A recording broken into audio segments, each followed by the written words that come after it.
So let's go back to the PowerPoint real quick. We've got the area chain, or the sections controlled and defined in the appropriate manner. We've got the ratio captured already. How do I get a transition to occur? Watch this. If I ask now for a swept blend along a trajectory, I can say I'd like for it to be a solid or a surface set. I'll go with a surface set in this case. And I'll click on the sections now, where I can sketch sections, but in this case I just want to select sections. And so I'll come over here, I'll pick an edge, shift key down, pick the surface, and it'll pick that entire loop. Insert, pick this edge, hold the shift key down, and it'll pick the entire loop. Making it very, very easy to make this blend. But you'll notice that there's no preview here. Why is there no preview? Well, that's because the number of entities in a swept blend from section to section must be equal. And you notice that we have 2 in one and 4 in another. So we got to make that circle into 4 pieces. That's not terrible, is it? Because it's just a fill, we're going to pick it, edit the definition, changing its section. And we're going to just, using the divide button, going to pick a couple of points on the circle to divide it. Now these points, I want to have a modicum of control on them. I don't want them to be just anywhere. So let's control them by adding a line between these two, and then likewise here. Middle mouse to finish drawing the line. While they're still highlighted, right-click, hold, and change into construction. And then right-click, hold, because I want to add a dimension to, where's that extra line in there? Here and there. So we'll make this one, say, 170 degrees, and then we'll make this one maybe, I don't know, we'll start with 90. Did that screw up my analysis feature? Did that screw up my area control? Did it screw up anything? No, nothing. So now when I go to my swept blend as a surface, I'm going to pick this trajectory, go to my sections, and select sections. I'm going to pick, shift, pick the surface, insert, pick an edge, shift, pick the surface, and there's my blended shape. And, oh my goodness. Well, you have to tell Creo which vertex is going to be the one that you want to have as the, quote, start. And that's what this ball here is about. So let's see. Does this ball need to be on this vertex? No, that's terrible. Over here? That's pretty good. Let's go over here. No, that's terrible. Where do I want it? Very nice. Middle mouse. So now I've got a blended shape that goes from my known section at the inlet to my known section in the outlet. I'm almost good. You might want to say, I'm done. But the question that you really need to ask yourself now is, what is the area propagation at any point along this flow path? How do I know what the area is? Well, watch. What we're going to create now is another fill. Now this fill is going to be a fill that is everywhere along the path. Now how do you create a feature that is not anywhere but everywhere? That's a weird thing. Does anybody know what I'm talking about here? How do you make a feature that is not anywhere but it is everywhere? Field point. It's called a field point. Thanks, Dave. And that's exactly what we're going to create in this case. So I'm making a fill on a plane that is on a field point. The field point is going to be on the curve. A field point is the feature that exists everywhere in a domain, not in a specific place. So the field point exists everywhere. The plane then is now going through that field point, and with the control key down, I'll pick also the curve. So now the plane is normal to the curve through the point, which is everywhere. And then I'll make my section for my fill, which will be a circle that is located on that field point. See how I added it as a reference? So middle mouse, I will then make a circle that is always bigger than my section, and I've got a fill surface that is now trimmed to that flow path. Flip the arrow. So now that fill is exactly the area at that point, which is everywhere. Okay, so watch what happens next. We're going to now ask for an area, again, like we asked earlier. I want an area that is of this remaining section. We're going to make a feature of it, and we're going to call this one X section. And you'll see it comes up with some area. Okay, so that's what the area is at that point. But remember, that point exists everywhere. And so how do you use this? Well, if you make a group of features where the group contains a field point and an analysis feature, those two things in one group, I'll give it a name, and we're going to call this the area propagation group. When you make a group that contains a field point and an analysis feature, you then have a user-defined analysis. And if you're asked to compute that, this is what the area does from section A to section B. You might want that to be linear, though, right? So. You might want that to be linear, but in this example, we want it to conform to some bell shape. So not just linear, but something else that's even more specific. And it's not linear, and it's not conforming to a bell shape. I'm not out of the woods yet, am I? But this is what it is now. At least I've got that.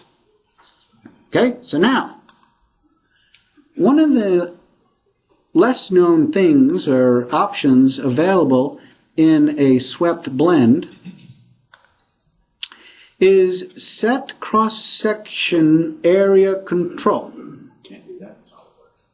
You can't do that in SolidWorks, no. And you'll notice that if you click this option, it pops up a new box and it's got green. And what does a green field mean typically in Creo? What does that typically mean?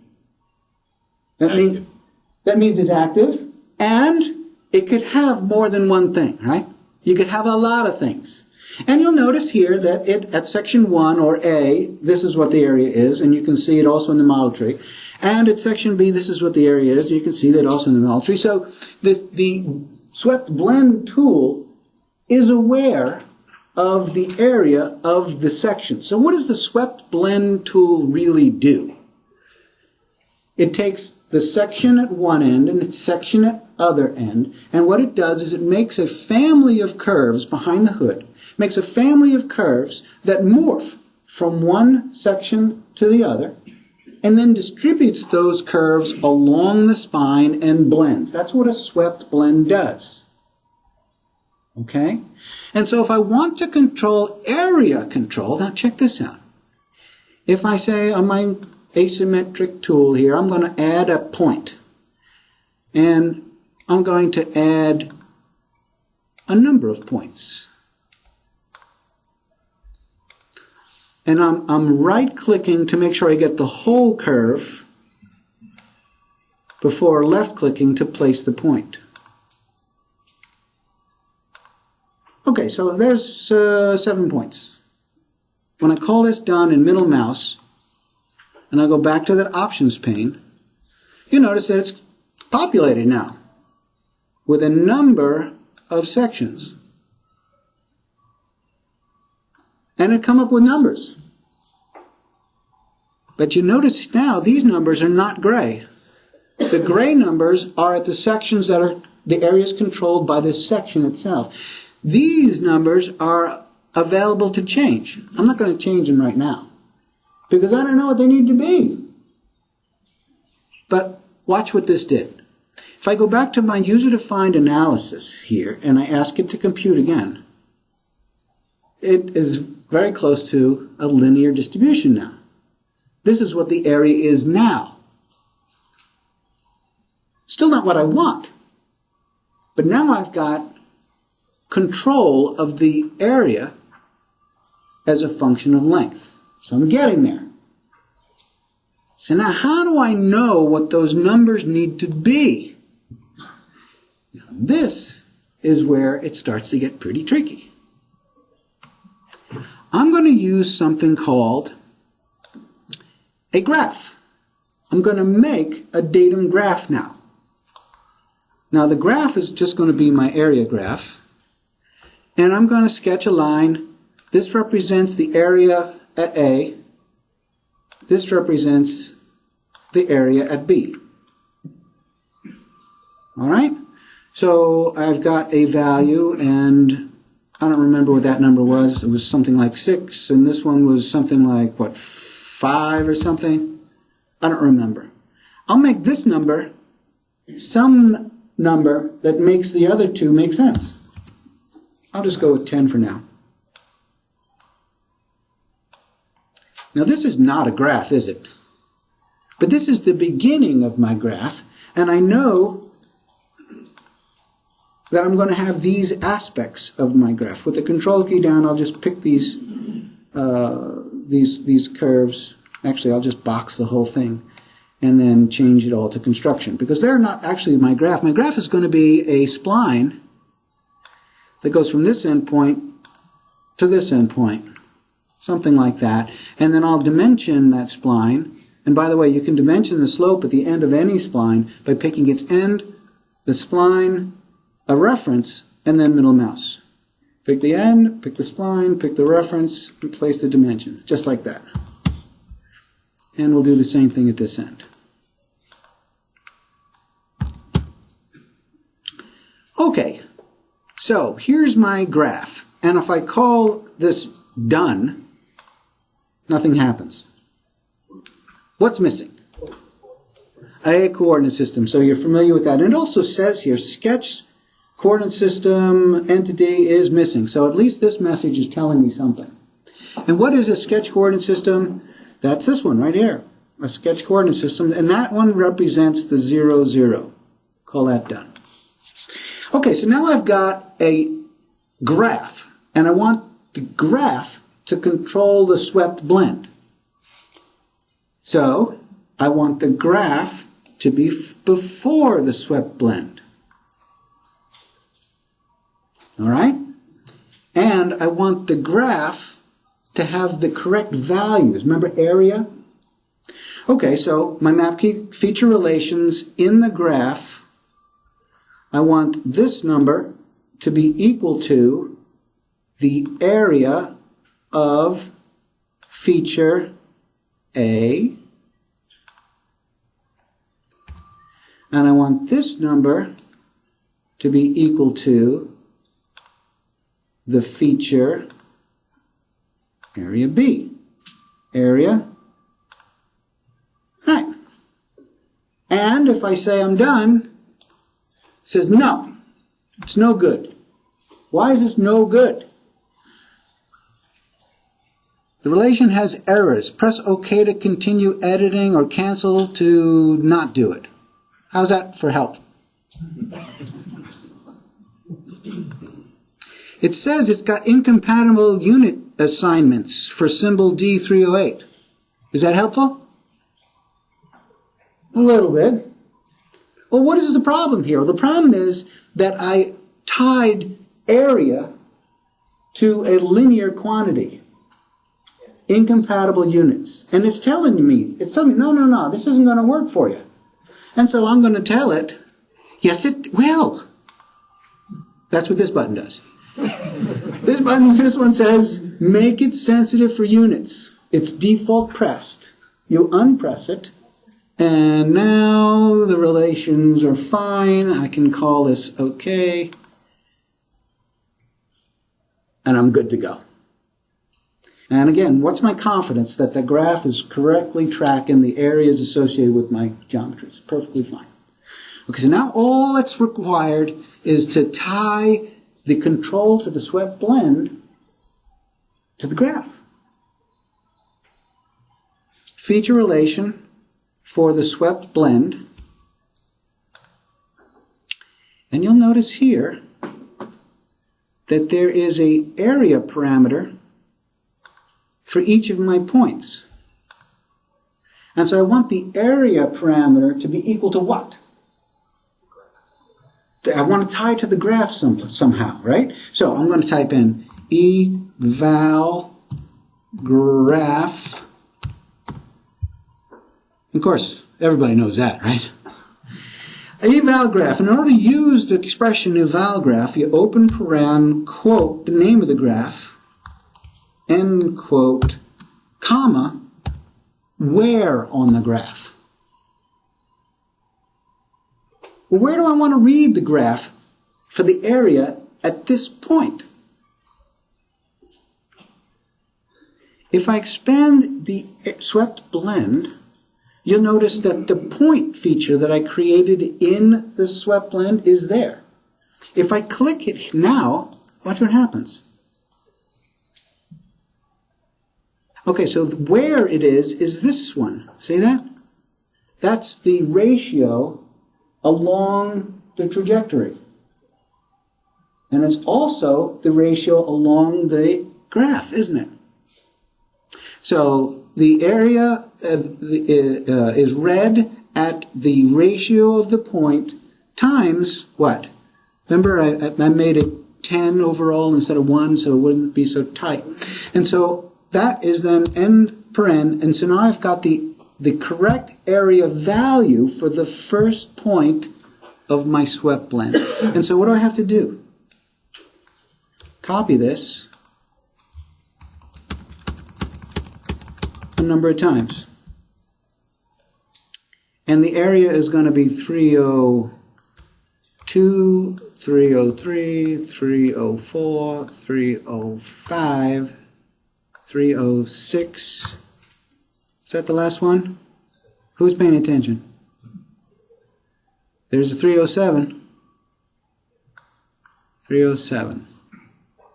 And so these last ones we don't need. And then the points likewise end up at 300. So there's 95, 94, 95, 96, 97, 98, 99, and help me now. This is where fat fingers get you in trouble. I don't see 99. 299. Oh, that's, I thought that's 299, 300. So I think we got it. We'll call this okay. And we got a yellow light, regenerate. And if I go to my analysis, user-defined analysis, because remember what this does is it shows me what the area propagation is. Look at that. And there it is. So I'm going to mirror this feature, not the feature, but the surface itself around the right plane. And so now I can see what this might look like as a pair of, say, headers coming off a two-cylinder, two-stroke.